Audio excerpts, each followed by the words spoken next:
skewed, biased, and often untrue, it ran a hit piece against a Republican that was skewed, biased, and untrue, and so has taken time out from unfairly denigrating Republicans to apologize for having unfairly denigrated a Republican. The piece that squeezed the sullen little apology out of the leftist birdcage liner was an attack on UN Ambassador Nikki Haley. The article by Times State Department correspondent Gardner Harris was linked to the headline, "Nikki Haley's view of New York is priceless. Her curtains, $52,701. A picture of Ambassador Haley accompanied the article. The first paragraph went like this, quote, "The State Department spent $52,701 last year buying customized and mechanized curtains for the picture windows in Nikki R. Haley's official residence as ambassador to the United Nations, just as the department was undergoing deep budget cuts and had frozen hiring," unquote. 6 paragraphs down, the Times added this little tidbit, quote, "A spokesman for Ms. Haley said plans to buy the curtains were made in 2016 during the Obama administration. Ms. Haley had no say in the purchase," he said, unquote. That's right, the curtains were ordered by the Obama people, probably so then Ambassador Samantha Powers could close the curtains so no one could see her unmasking and spying on U.S. citizens.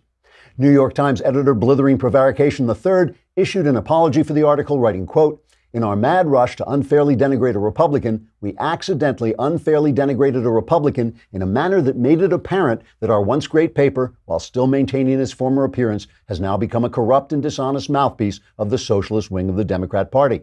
We regret revealing that and will be careful to unfairly denigrate Republicans more subtly in the future."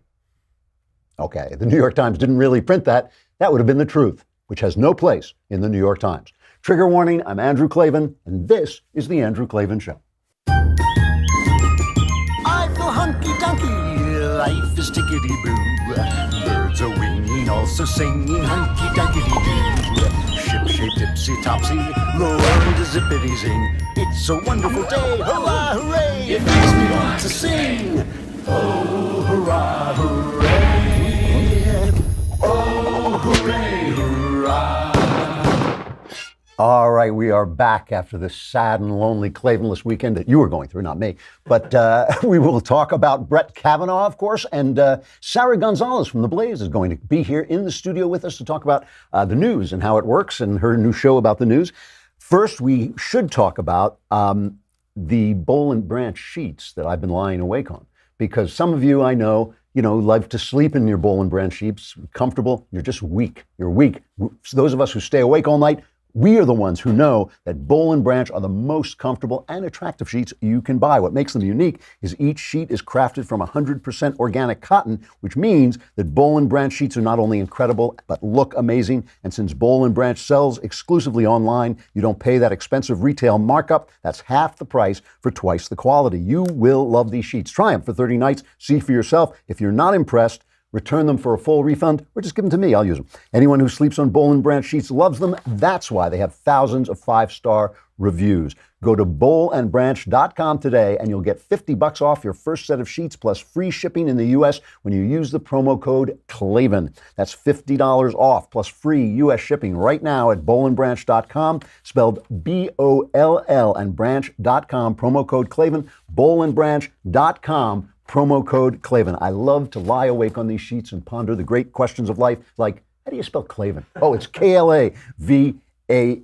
So this thing about Kavanaugh, I'm sure you've all heard it. A woman has come forward, a professor who says that in high school, Brett Kavanaugh got drunk, lay on top of her, tried to pull off her clothes. She felt he was trying to rape her, and then she escaped. They were both drunk. Everybody was drunk. And she has now come forward. At first, She didn't, it was a letter that Senator Dianne Feinstein had in her possession for weeks and weeks. And then she finally said, I'm turning it over, but the woman wasn't named. And now she has come forward and it says she will testify. Kavanaugh says that the whole thing is untrue and that he too will testify. He completely denies it, but he says that he will now, he's willing to go back and testify about these things, which he just says never happened. Now, I want to talk about this. I'm going to talk about the fact that I don't believe these charges and why I don't believe the charges. Sorry, I just want to make sure I know what I'm talking about here. Why I don't believe the charges. But before I talk about that, I want to talk about something else. I want to talk about what what about what about if the charges are absolutely true? What about if the charges are absolutely true? Her name is Christine Blasey Ford. Is that her name? Have I got her name? Christine Blasey Ford. I think that's it. So I want to talk about what if this 53-year-old man of impeachable character, what if one night in high school when he was 17, he got drunk and felt up a high school girl who was also drunk? I don't care. I don't care. I don't give one rat's hair about that. I do not care if, now, I don't care if he were a left-winger, if he were as left could be, if he used the Constitution for toilet paper, I would want him turned down from the Supreme Court for that. But for this, no freaking way. I don't care. This is, if it's true, which I don't think it is, I want to be very clear about this. If a man of unimpeachable character, right? This is a guy that everybody says is a great guy. The FBI has investigated him 6 times. 6 times, nothing has come up. They pull this at the last minute after the hearings are over, so he can't defend himself. He has to come back to defend himself. So the press has a chance to go through the whole weekend just, absolutely attacking him. But let's just say, let us just pretend for a minute that this is true.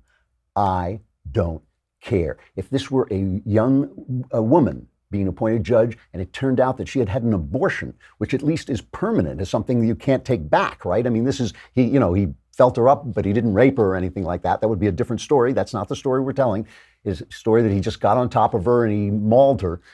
If this were a woman who had had an abortion when she was 16 or 17, said, I did a terrible thing, I really feel bad about it, but I was 16, 17, I panicked, I wouldn't care either. Why not? Because teenagers have got to be able to be teenagers. What kind of compassionless, small-minded, puritanical, pinched, closed-hearted view of human life are we going to live with to serve our politics if people cannot be teenagers and make a mistake? That is obscene to me. I've told you many times that I think a new Victorian age is coming in lots of ways, in lots of very positive ways. But if it means that a person cannot get a job, a high-placed job, because he did something one night when he got drunk in high school, again, not a rape, not a murder, not something that's, completely permanent, destroys lives, just a little bit of, bad behavior as a high schooler. Are you kidding me? Are you kidding me? Which of us? I mean, nobody can survive that. We've all done bad things. Everybody has done a bad thing. And who in Congress, what man in Congress, surely is not going to have some story from his high school? Is that really the standard that the left wants to set? Is it really the standard? And I say this again, if he were a leftist, I still would not hold this against him. If we can't be children, if we can't be teenagers, if we can't have flaws, if we can't be human beings, who's left? Who is going to be a judge over us? Who's going to sit on the Supreme Court? Someone who knows nothing about the foibles of humankind? Everything about our Constitution is built with a knowledge of the foibles of humankind. That's why they pitched powers against each other. Are we really to serve our lousy politics, our mean, ugly, stupid, low politics? Are we really going to abandon our compassion for human beings such that we only will allow people who have never done anything to serve us? That is absurd. I don't care. If it's true. Now, here's why I don't think it's true. I mean, there are lots of reasons why I don't think it's true. This lady, I'm not going to attack her. Maybe she remembers this. Maybe she doesn't. She told it to a therapist in 2012. This is the first thing. She told it to the story to a therapist in 2012, 30 years after it happened. She had never told it to anyone before, that he was trying to take off her bathing suit. The story in the therapist's notes don't match the story that she's telling now. They don't name Kavanaugh, and they say that there were 4 men in the room. Now she says that it's 2 men in the room. But she says that's the therapist's fault. She took the notes wrong. How on earth do you defend yourself against the charge like that? How on earth do you defend yourself? So I dismiss it on that. The woman, Christine Blasey Ford, has a hazy recollection of the incident. She was drunk. She doesn't remember what happened. The idea, I mentioned this before, but the idea that they released this charge after the hearing was over, they did the same thing. This is the Anita Hill playbook. Anita Hill came forward, and I didn't care about that either. With Clinton, I didn't want Clinton to be impeached for what he did. The only thing about Clinton was it was revelatory of his constant character. Bill Clinton's affair that he had in the offices that we pay for was revelatory of his constant character. He was constantly using and abusing women for his pleasure. He was constantly using and abusing Hillary for his power. You know, I mean, he treated her like garbage, and she didn't like it very much, according to all accounts. So that said something about his character. This says nothing about the guy. However, again, Kavanaugh has been investigated 6 times.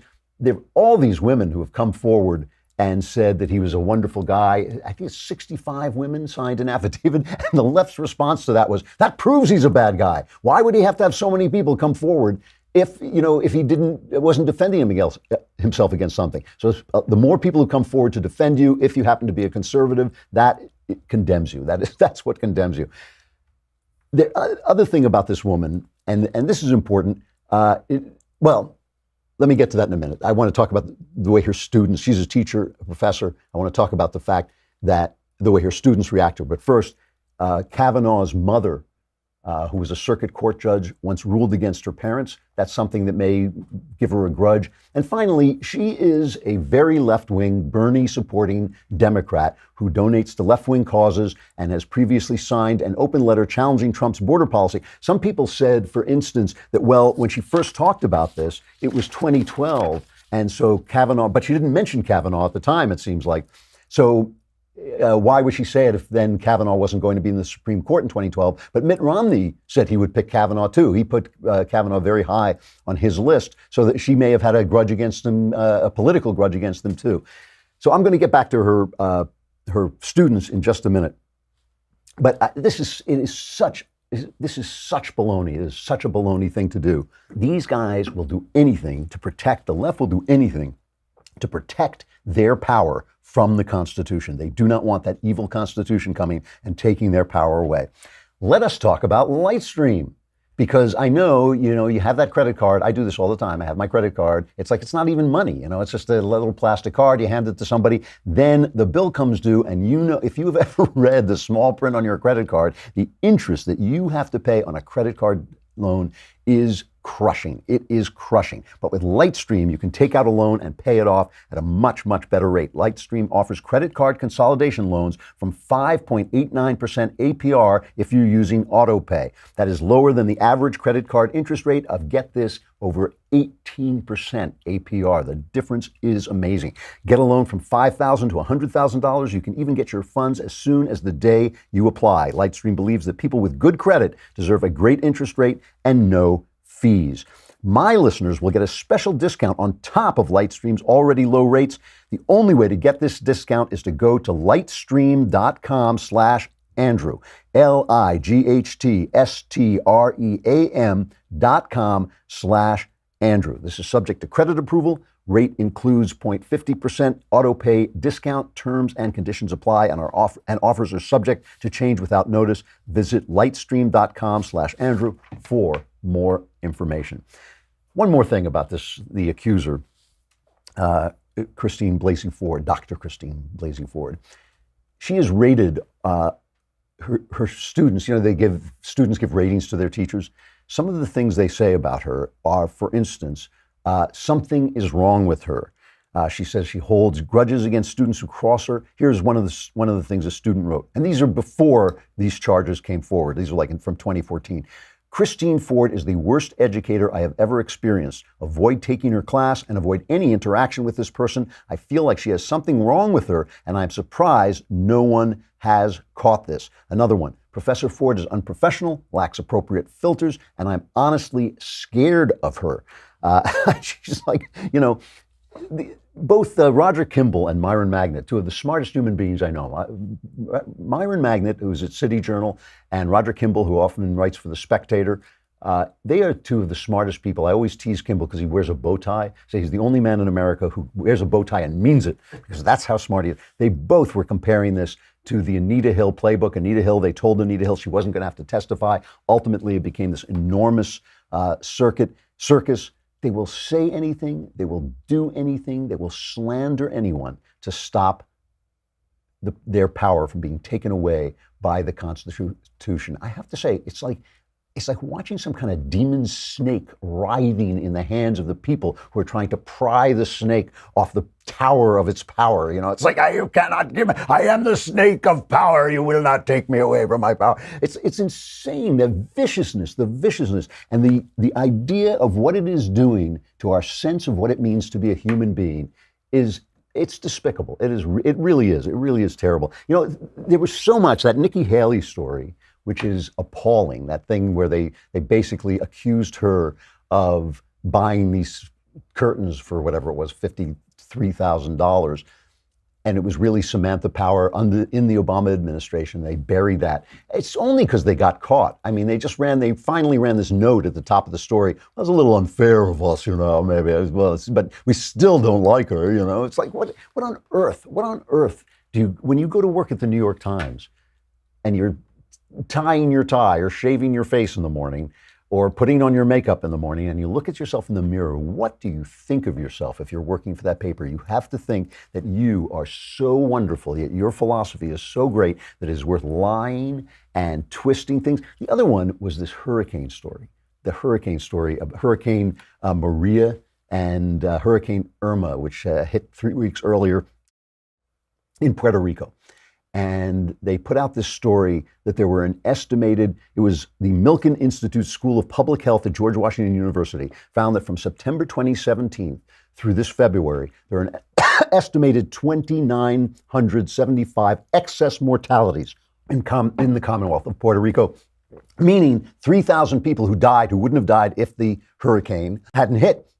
And so President Trump pushed back, and he tweeted last week that 3,000 people did not die in the two hurricanes that hit Puerto Rico, and that when he visited soon after Maria, the toll was between 6 people and 18. So just to show you the measured, careful way that the press reacted, judging, you know, these 3,000 people who wouldn't have died against Trump's tweet. Here's a perfect example of the way the press treated this. Jennifer Rubin on MSNBC. Donald Trump has killed those people twice. Once through neglect and oversight, and secondly, disgracing that they died at all. And that's what death denial, that's what Holocaust denial, that's what all these denial syndromes are all about, is killing the person twice. Well, that seems fair. Donald Trump sent out a tweet. It was like he flew to Puerto Rico, denied the Holocaust, and then leapt upon these people and strangled them to death. You know, it's exactly what it was like. Jake Tapper, he just called it a lie. He was citing the governor of Puerto Rico, who wants to be a Democrat presidential candidate. It's insane. So Mary Anastasius O'Grady, I love her name. She sounds like a nun.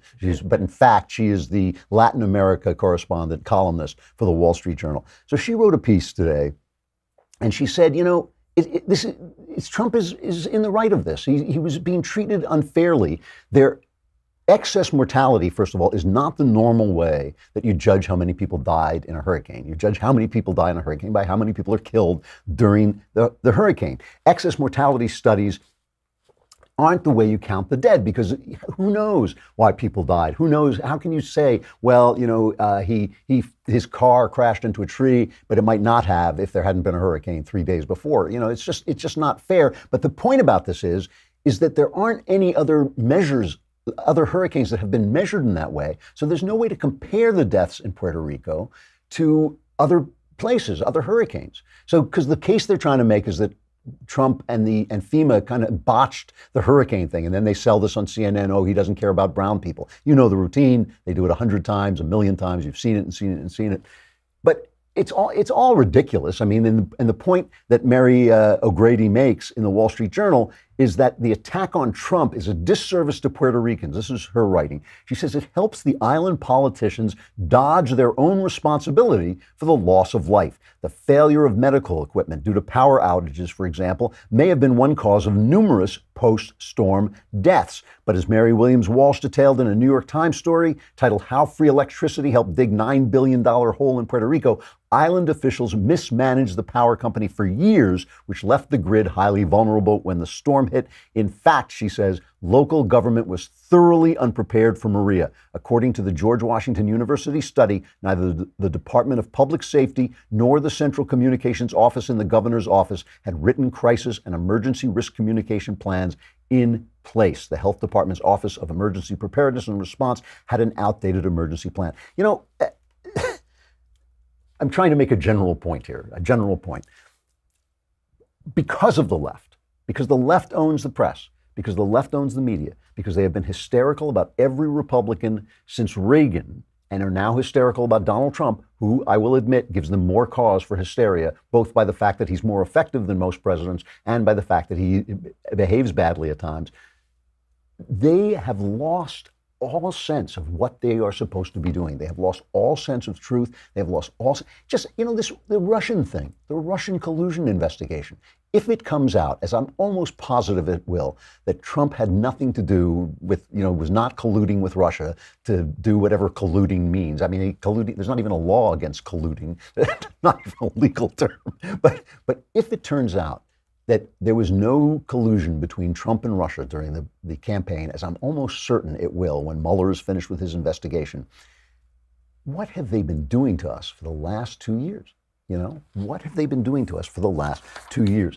Let me pause for just a second. I'll talk about that a little bit more, but I got to talk about Beachbody on demand. The reason I got to talk about it is because I know you're distracted listening to me talk by how great I look. You're thinking, God, how do I get in shape like that when I'm running around all the time? I don't have time to go to the gym. I'm in hotels, I'm in cars, I'm at home, I'm trying to work all the time. What do?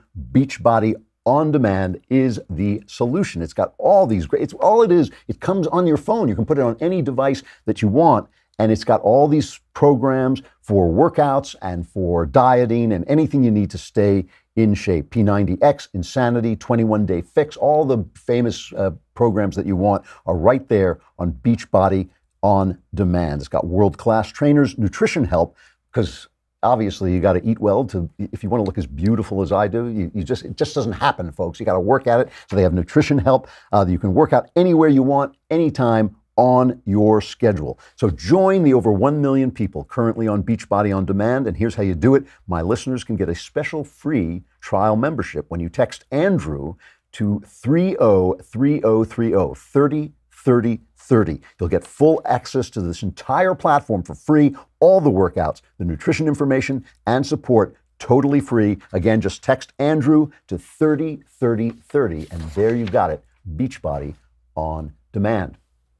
So Bob Woodward, brought out this book, Fear, or as I call it, Fear. It's the Donald Trump's presidency. And all they talk about is, Donald Trump is chaotic and he's, crazy and all this stuff. But they forgot that they didn't read the book. And I haven't read the book either, but Hugh Hewitt has. And Hugh Hewitt had Woodward on his radio show and asked him, did you find any evidence of collusion? Here's Woodward's response. Did you, Bob Woodward, hear anything in your research and your interviews that sounded like espionage or collusion? I did not, and of course I looked for it hard, and so there we are. We're going to see what Mueller has, and Dowd may be right. He has something that Dowd and the president don't know about, a secret witness or somebody who has changed their testimony. As you know, that often happens, and that can break open or turn a case. But you've seen no collusion. I have not. All right, so they're, legendary reporter, as they call him when he attacks Trump. Is he a legendary reporter now? Is he a legendary reporter now that he's got Trump off the hook? I mean, this Russian collusion thing, which, by the way, when Mueller comes out, if Mueller comes out and says, there's no collusion between Trump and Russia, it will vanish like that. It's already vanishing. All they do is they go from collusion. When that doesn't work, they go, oh, he's insane. Then they go to the next thing. He's insane. Whatever the next outrage. Oh, he's killed. He flew down to Puerto Rico while denying the Holocaust and slaughtered 3,000 people twice. He brought them back to life, then killed them again. I mean, they are out of their minds. They're out of their minds. And if nothing else, it's making him look great, which is not that easy to do. All right. Coming up tomorrow, September 18th at 6:30 p.m. Eastern, 3:30 Pacific. Don't miss our next episode of Daily Wire Backstage with Ben Shapiro, the one and only, the God King of the Daily Wire, Jeremy Boring, with me and Alicia Krause. And guess who will join us? Glenn Beck. Not bad, not bad. We like to bring Glenn Beck. Glenn Beck, doesn't drink, and I don't think he smokes, so we like to bring him into a smoke-clouded room and drink in front of him. It's just a way of torturing. We just like to get him. But he will talk about his new book, Addicted to Outrage, and more. We might let Knowles go. Are we going to let Knowles? Come on, Knowles going to be in there. He brings the cigars. We got to let him in, and we'll be taking questions, but only from Daily Wire subscribers. So make sure to become a subscriber today. That's tomorrow, September 18th at 6:30 p.m. Eastern. Join us for Daily Wire Backstage with our special guest, Glenn Beck. It will be worth it just to watch Glenn cough. Well, we'll be talking to him about his book, Addicted to Outrage. Become a subscriber and ask your questions. We'll answer them all.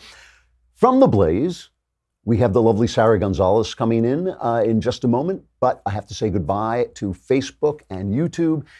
This is the time. This is the moment. Come on over to thedailywire.com where you can listen to the rest of the show, but while you're there, you can also subscribe. It's a lousy $10 a month. It's $100 for the year. You get the Leftist Tears Tumblr with your yearly subscription, and you get to be asked questions, not just on the Daily Wire Backstage, but also in the conversation, and most importantly, in my mailbag, where the answers are guaranteed 100% correct. I mean, you can't, where do you get a deal like that for $10 a month? All your questions answered, guaranteed correct, will change your life, $10. All right, come on over to thedailywire.com.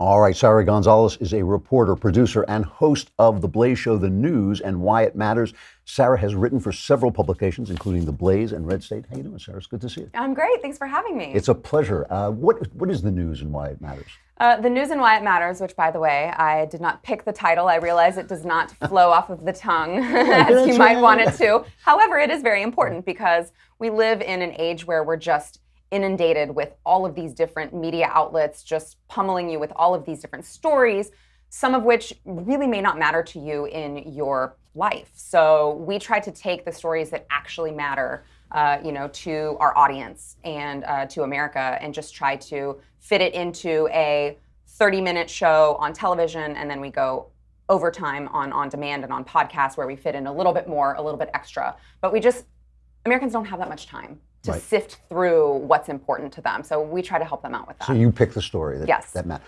What story matters today? Today we're going to be talking Kavanaugh. It's got to be Brett Kavanaugh. Yes. Okay. Yes. Now, I said something maybe a little controversial at the opening of the show. I said, even if he's guilty, if this story is true, which I don't believe it is, but if it's true, I don't care. So you tell me why I'm wrong. Well, I'm not going to tell you that you're necessarily wrong. I am going to tell you it matters to America just based upon the fact that, it's something that everyone wants to know. But being that even if this was true, he was 17 at the time. Yeah. Kids are allowed to make mistakes in high school. And I mean, we live in an age now where even, adults can make mistakes. Let's say James Gunn. You can make a mistake. You can repent for it. You can apologize for it before it even surfaces in the mainstream media. Then you get attacked for it, and then you lose your career over it. And I think that we're seeing this happen to everyone at such a rate that eventually we're going to get to the place where nobody's going to be able to keep a job because everyone's done something in their past that could come back to haunt them if we judge everyone by what they did 30, 40, 50 years ago. It's a horrible way to look at the world. It's a horrible way to look at humanity without, the comedian Norm Macdonald? Yes. He said recently that when you admit to these, especially these Me Too offenses, when you admit to them, you get destroyed. Yes. Whereas if you deny them, you might survive. Yeah. I mean, it's kind of unfair. Well, it is. And I mean, we're living in a time where, we're supposed to live in a country where we're innocent until proven guilty. But the court of public opinion is a very harsh court. And apparently, you can lose your job, lose everything just based on what someone accuses you of with no evidence. I mean, we live in a post-fact era for sure. Well, now at the Blaze, I mean, one of the things I've always admired Glenn for is that he's actually living on air in real time. You can see him change his mind sometimes. Yes. You can see him, and he has been, he's written this book, Addicted to Outrage, and he's talking about the fact that we're at each other's throats. Yes. Is there anything that you feel, like as a person in front of a camera with a microphone, is there anything that you feel that you should be doing to mitigate that? Well, what we try to do, especially on the show, which generates some really great conversations, is we try to just look at things objectively. And you can say, for instance, we had a conversation not too long ago about being pro-life. Obviously we're all very, very pro-life, and we had a story come up about the death penalty. And so, I posed the question, we say that we're very pro-life. we're all on the side of pro-death penalty. So how do we reconcile that? So I think that the key to understanding America is addicted to outrage and we need to break that cycle is we have to be introspective and we have to look inside ourselves and say, okay, we need to make sure that we're being objective and we need to make sure that we're making sure that, we're calling out ourselves before we call out the other side. I mean, I think that that's very, very key. Absolutely true that we have to do that. What do you say to people? Because this is the response I get to this all the time.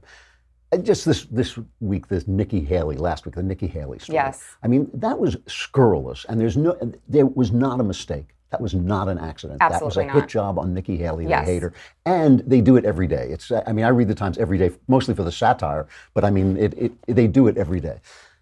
So, what do you say to people who say, if we play by the rules, and if we get into the ring wearing gloves and saying we're going to fight by the Marquess of Queensberry rules, and they get in with an axe, it's not fair. I mean, shouldn't we fight back? It's a very slippery slope. It's a very slippery slope, and you can only do that to a certain point until we've completely destroyed each other and there's nothing left. So I do think that there is some sort of awakening happening right now, even with the left. You look at Alexandria Ocasio-Cortez, and a lot of the mainstream moderate Democrats have come out against her and said, what are you talking about? Or you have no idea how you're going to pay for this. We need to look at something better. So I think that there is a little bit of an awakening happening. And if we can use that as the catalyst and take the high ground instead of constantly getting down in the mud with the other side, we're going to come out better. Wow, that's the most optimistic thing anybody said to me in 2018, I think. Well, I work with Glenn Beck, so I have to find some way to get some optimism in there. Yes, that is absolutely true. Where do you place Trump in all this? I mean, what do you think the effect of him has been? Hurricane Trump, as we know. Yes, Hurricane Trump. I mean, he certainly doesn't help it. I do know, Stu Bergier, Glenn's co-host, does always like to say he just doesn't like to pay attention to anything that he says, that he tweets, anything like that. Just look at policies in particular.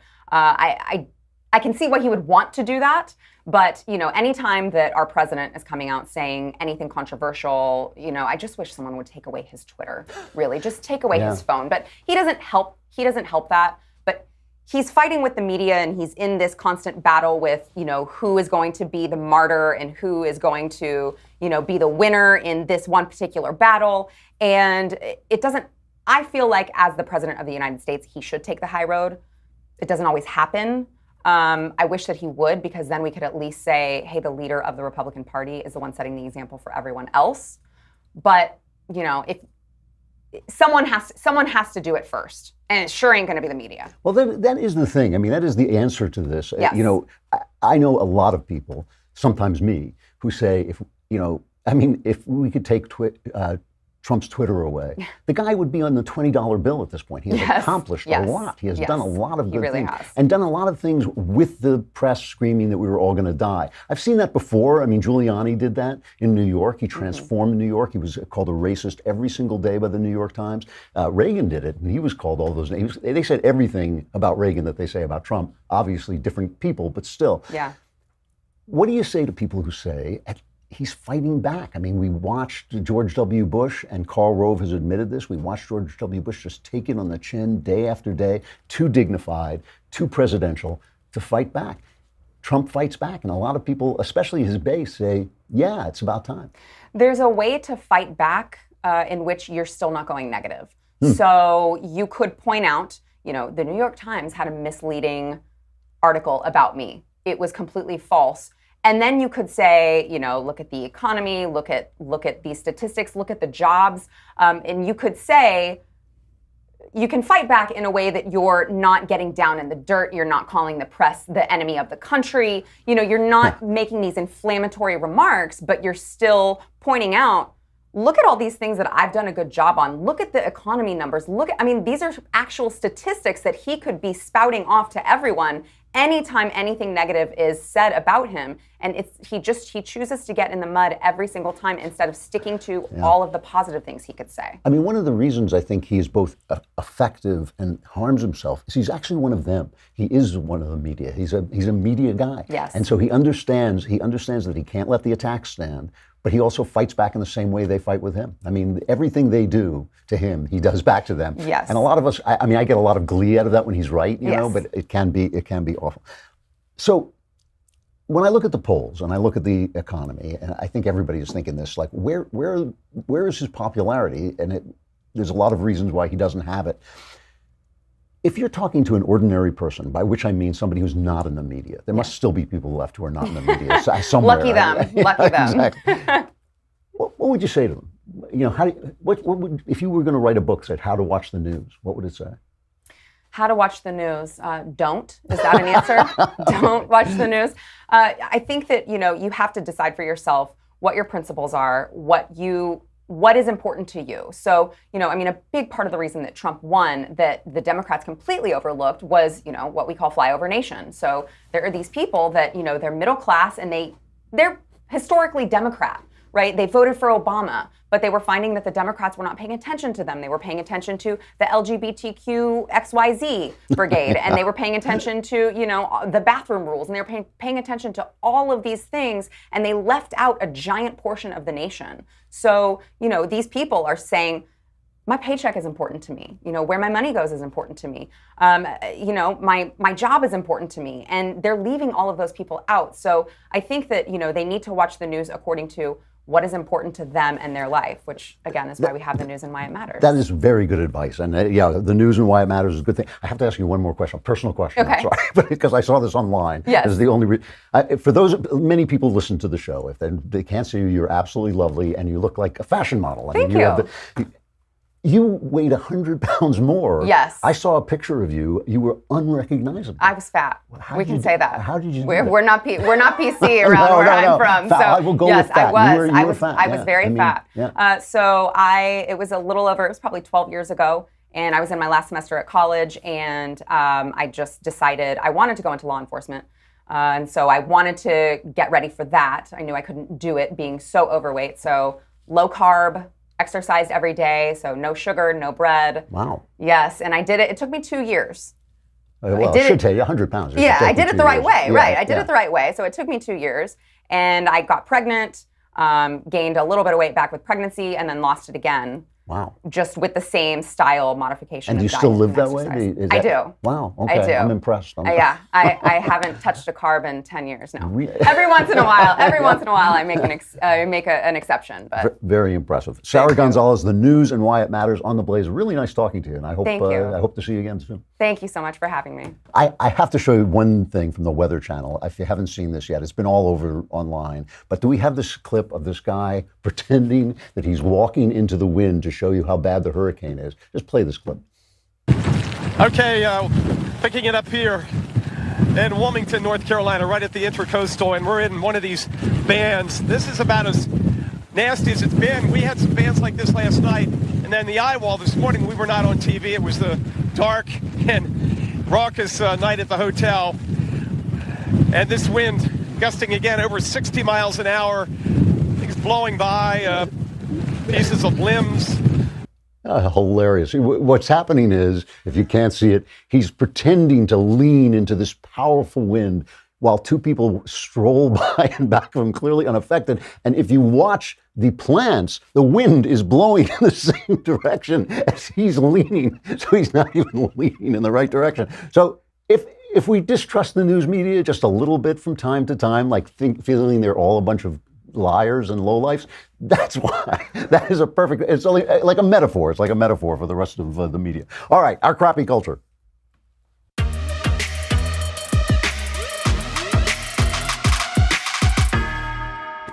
Today, as I'm sure each and every one of you knows, is Constitution Day. Did anybody know that but me? Yes, everybody. That's why I love to see that. It's Constitution Day. Federal Judge Don Willett has a piece in the Wall Street Journal in which he recounts the famous story of Benjamin Franklin, who made the last great speech of his life, urging the signing of the Constitution with, as he said, all its flaws.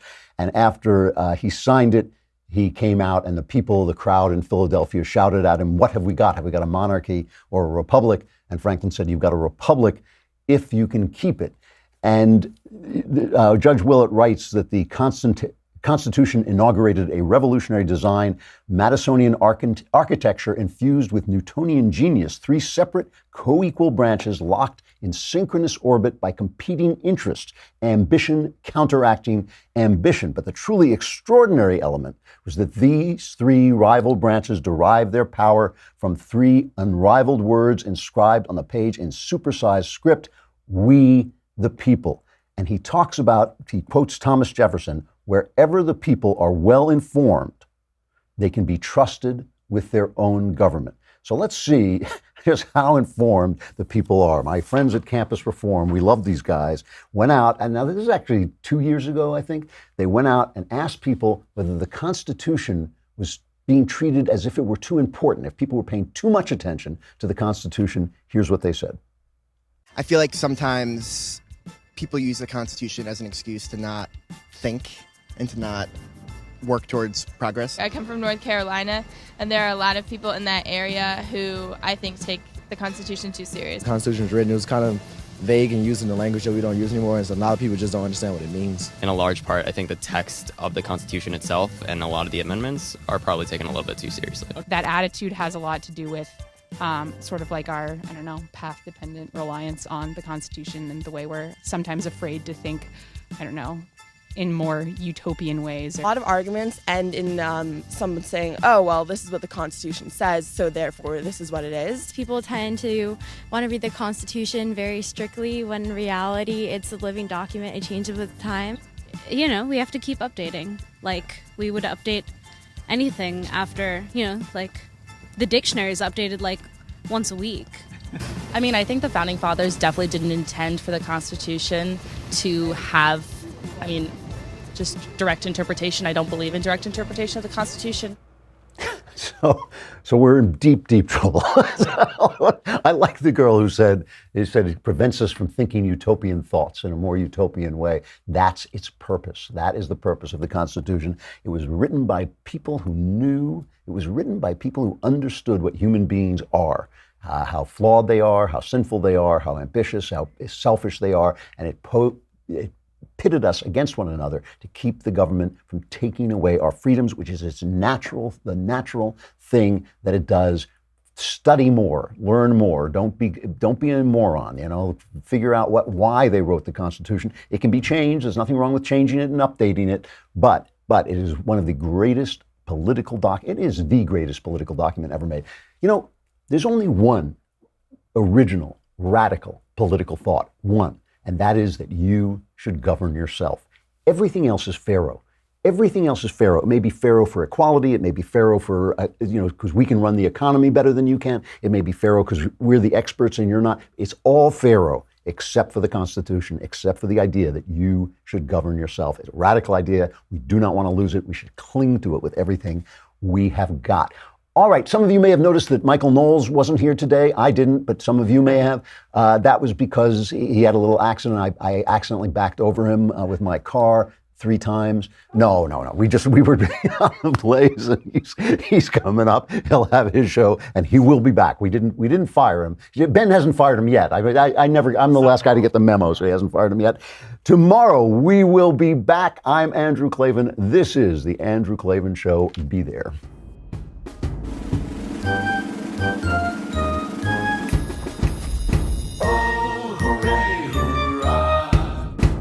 The Andrew Klavan Show is produced by Robert Sterling. Executive producer, Jeremy Boring. Senior producer, Jonathan Hay. Our supervising producer is Mathis Glover. Technical producer, Austin Stevens. Edited by Alex Zingaro. Audio is mixed by Mike Cormina. Hair and makeup is by Jesua Alvera. And our animations are by Cynthia Angulo and Jacob Jackson. The Andrew Klavan